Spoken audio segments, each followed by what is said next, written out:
And welcome to It's Not Your Fault, hosted by Steve Shenk and Kim Power-Stilson here. Steve Shenk is the author of the book It's Not Your Fault. He's a food entrepreneur and an expert, as well as a philanthropist who has helped many people find solutions to their needs, and including storable food needs. And so you can check out Steve and his company on Facebook, steveshenk.me, and also find out about It's Not Your Fault on Facebook and the website itsnotyourfault.tv. Steve, this is a great show. I'm so glad we finally got you in the studio to share what you know with the people watching here on Roku Box and all over the internet. Well, thanks for having me, Kim. It's kind of interesting, the situation we're in here in the economy, and with so many people troubled at this time. We kind of needed to share some of the information that we put into the book, just because people have questions as to what on earth is going on, how do things work. Most of the people in this generation, or the last two generations, have not experienced anything like what we're going through in the country. I was raised by a man that was born in 1887. He was 62 when I was born, and so my whole family, my brothers and sisters, are obviously considerably older than I am, because I was the tail light on the family. But anyway, they went through the Great Depression. Now we're in a situation where we're in what many are referring to as the greatest depression, which is kind of frustrating, because right now we've got half the population of the country needing subsidization for their grocery budgets. We've got about half the country actually employed by the government one way or another. And we've got serious circumstances where, well, for example, we've got a close to 50 million people on food stamps. The fascinating thing is that they're advertising for people to get on food stamps, and some of them are getting on that really don't need food stamps. And then we've got others that can't get any support or help, some of our disabled veterans and things. And we've just got a lot of turmoil. And the problem is that we have a whole lot of circumstances. We've got kind of basically a perfect storm. We've got a situation where a lot of people are looking at the alignment of the planets in 2012, and the Aztec and the Hopi and the Nostradamus, and even some are referring back to the scriptures, and all of the events. We're in the 7th year of a worldwide famine, ergo the food industry and some of those issues.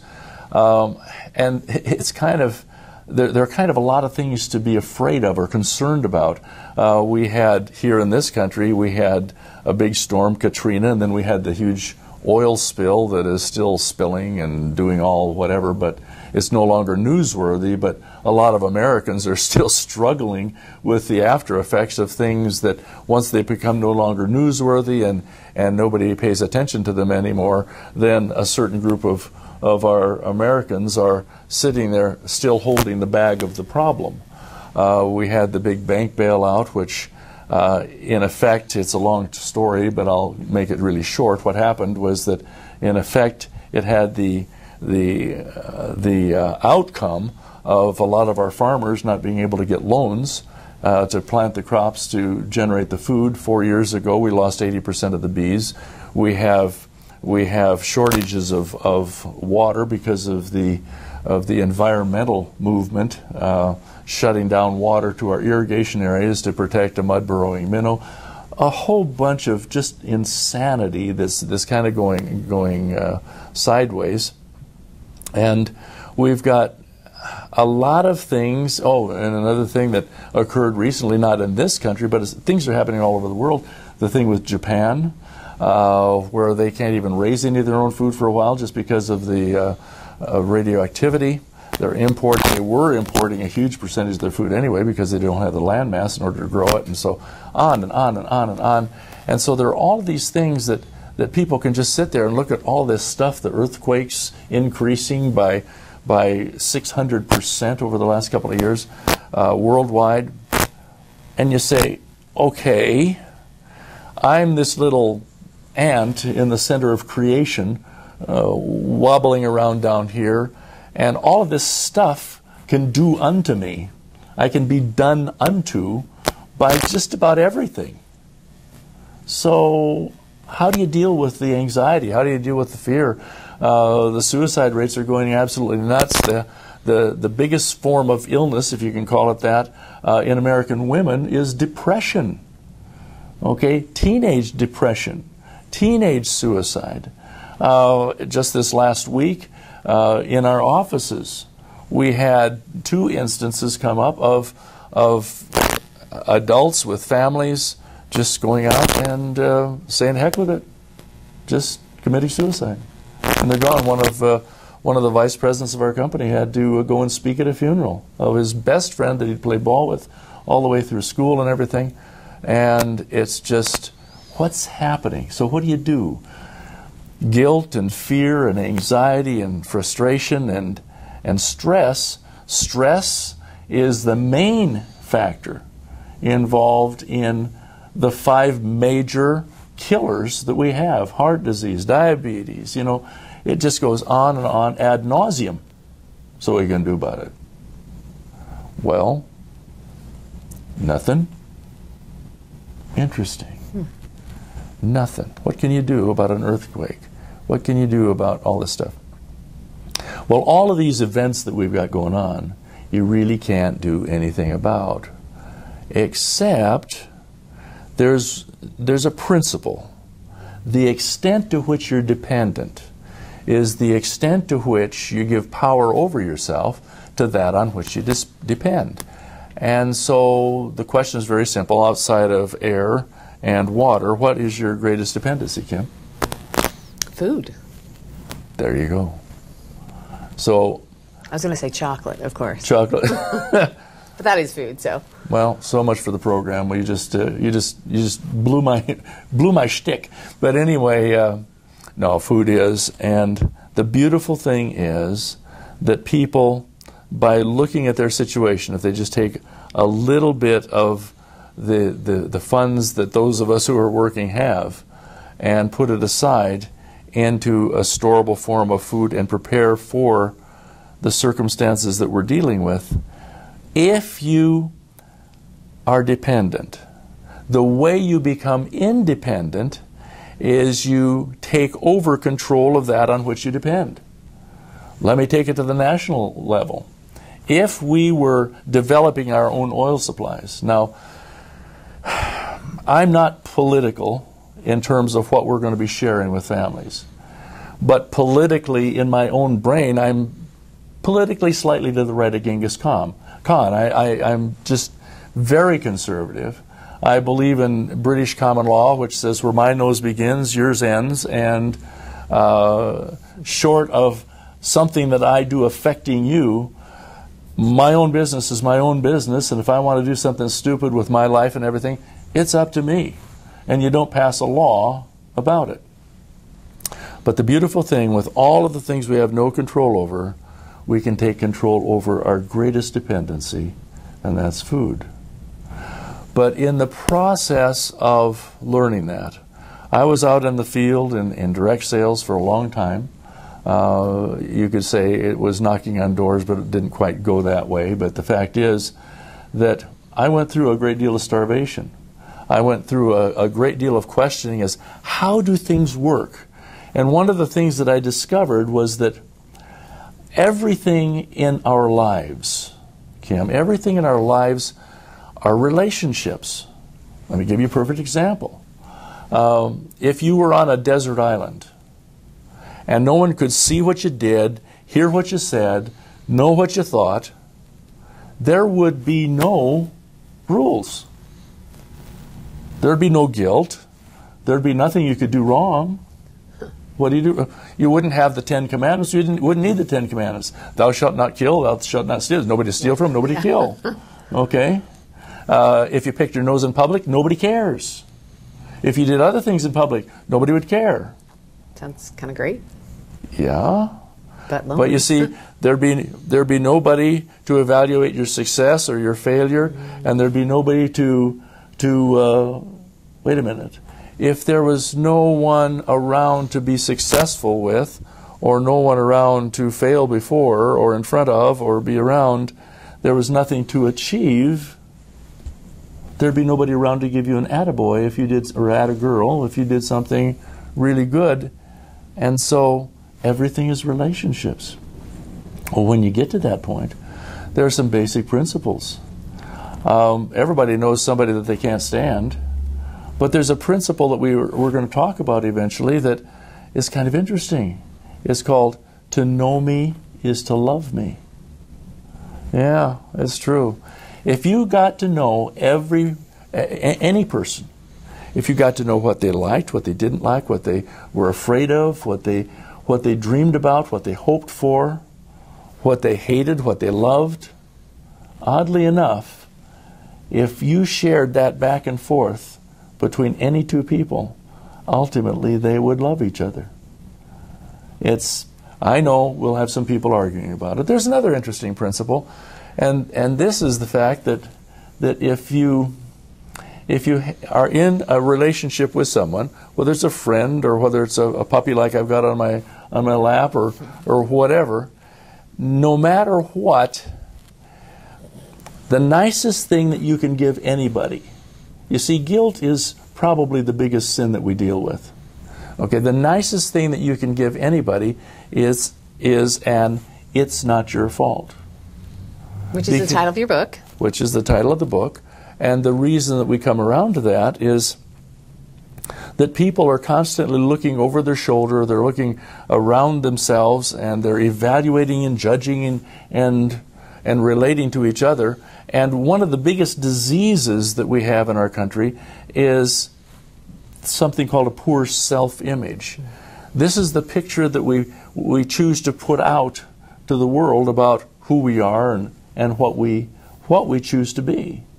And people with a crummy self-image expect their life to be kind of crummy and things not to go well for them. And they believe that they're second cousins to Murphy and Murphy's Law, which says that which says that anything that can go wrong will go wrong at precisely the right time. But so you get into the fact that when I was out working in sales, when I was trying to figure out how things work, when I was seeing all the I believe that almost every family in this country is a closet soap opera waiting to happen. Hence the rise of reality TV. The rise of reality TV. And, you got to ask yourself about horror movies and reality TV. What are people fascinated by? And some of these books, they've got one out now that is just, in my opinion, now I'm not a goody two-shoes necessarily, but in my opinion, and I'm not going to name the book because I'll probably get sued for libel, but there's a book out that people are buying like crazy that is all sorts of disgusting, absolutely aberrant sexual behavior, and people are buying it off the shelves like, just like it's cookies or some that doggone thing. And now they've got the third generation of that book out, and people are just really getting into it. And what we're going to be trying to do is to give people some keys as to how they can improve their lives, how they can all of a sudden take their life and turn around and have everything that they ever wanted. They don't have to be victims, because victims have big butts. I could have, but I would have, but my coach didn't like me, and so I could have been, but. And the fact is that it takes all of the approval behavior that we're all taught in our society through our religious beliefs and through government rules and regulations, and from our parents. We're taught all the shoulds, and we should on ourselves all the time. And the fact is that what we've got is a society that looks for approval from everybody outside, but the most important approval that they never think to go after is approval of themselves. And all of a sudden, if they had approval of themselves, they would have great self-images. They would believe that they're in control of their destinies, or the captains of their souls, and that they can actually go out and accomplish anything that they choose to. One of the great motivators of our time made the statement that, whatever the mind of man can believe, it can achieve, and it's actually true. And I've had circumstances in my life where after I struggled and starved and did everything wrong and, upside down and backwards, I finally figured out how things worked, and oddly enough, I discovered that I was in control of everything. Because what people don't understand, Deepak Chopra made the statement that we are basically spiritual beings living a mortal life. We are creators, and one of the things that we will be discovering in the discussion of the book and the discussions that we have here, Kim, is that we literally can see what we want, believe what we want, accomplish it, as long as it doesn't get into anybody else's stuff. You see, if you have a beautiful home, and I would like a home just like your home, and I set a goal for having a home just like your home, that's great. I will eventually have a home just like your home if I follow the principles that we're going to be talking here. But if I say, I want Kim's home, then all of a sudden, the whole universe... Beyond my nose. Absolutely. The whole universe is going to just kick me right in the head and say, sorry, buddy. All of the stuff that you can visualize, you can hope, you can dream, you can state your objectives and everything all the way along, but you have just disobeyed one of the great laws of the universe. Now, there's some basic laws of the universe. The law of attraction is a very important one. A lot of people out there have read the book The Secret and watched the video and everything like that. And the law of attraction is absolute. Okay? But there are some other laws that, and the laws of the universe are not negative. For example, one of the other principles that we're going to be talking about is if you and I are walking down the road together and are relating to each other either at work or in a romantic relationship or just as friends, the nicest thing that I can say to you is, I like me best when I'm with you. And the nicest thing you can say to me is that you like yourself best when you're with me. Because it all comes down to the fact that we measure everything. We get off that desert island, but we stay on that desert island in our heads because we measure everything around us based on how it makes us feel about us. And your book gives insights into that, the principles that help us shift a little. Yeah, and you know, we had Bob Richards, who was one of the great decathlon athletes way back, a long time ago. I'm sure that almost no one watching what we're doing here would remember Bob Richards. But he was a motivational speaker, and he was a decathlon athlete. He was a winner, Olympic winner. And he made the statement at one time that I heard him speak, you know, all you have to do to accomplish anything you want to in this life, to take over control of all of your dependencies, is to change your mind. And what does it take to change your mind? It takes a billionth of a volt. We are electro-techno beings. Everything is run by electricity. But we are so sophisticated and so refined with our electrical circuitry that all it takes to change your mind from, oh, everybody hates me, nobody likes me, I think I'll eat a worm, to, I am the master of my soul. I am the captain of my destiny. And I know that whatever I choose to do and accomplish, whatever I survey, I can accomplish. My daddy used to have a statement that he said, you know, I'm master of all I survey. If I don't choose to master it, I don't even survey it. And so it's a very interesting concept that if we take all of our dependencies, we crawl off the desert island, and we realize that everything is based on another eternal universal law, is called the law of me. We measure everything in terms of how it makes me feel. Okay, I wear my hair longer than most. I like the look of how that looks. It's a little bit rebellious because I'm from back whenever, from guys my age were supposed to have basically an executive cut. I don't know. I have a silly little dog that goes to work with me, and she presides over all of our board meetings when I'm sitting at the head of my board of directors. It's just a little bit of goofiness. I like jeans and cowboy boots. It's all how I feel about myself and the image that I'm conveying based on what I'm trying to do. And you're very famous online for your Steve Shenkisms, and if you haven't seen those, they're fabulous. You know, one-armed paper hanger in a windstorm, right? Is that right? Is that close? Oh, yeah. When somebody asks you, you know, what's going on? Oh, I'm busier in a one-armed paper hanger in a windstorm, you know, that type of thing. Yeah. And you can find those on Facebook. And the fun thing is as you get to know Steve, as I've gotten to know you, you really do live what your book is about. You really do live those principles. Are you trying to tell me I smoke my own dope? Yeah, that's yeah. And you've been trying some of them a little bit. Yes. And I have, and in fact, since reading your book draft, and its book's out now, and I invite you to go get it. You can find it online. You can find it through Facebook. You can go to steveshenk.me.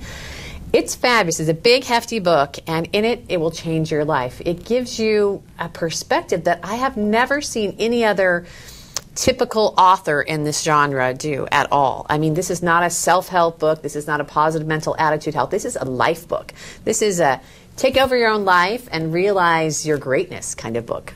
Yeah, the magnificence of the human being. It's just, as I went into home after home, I've been in thousands and thousands of homes over 30 years.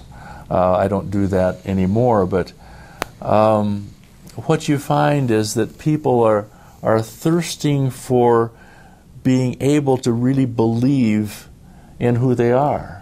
And that's where the self-image thing comes up. The fact that we're working with people, we're working with circumstances that we sometimes don't understand, and that's what the book is all about, to help understand how things work. And it does.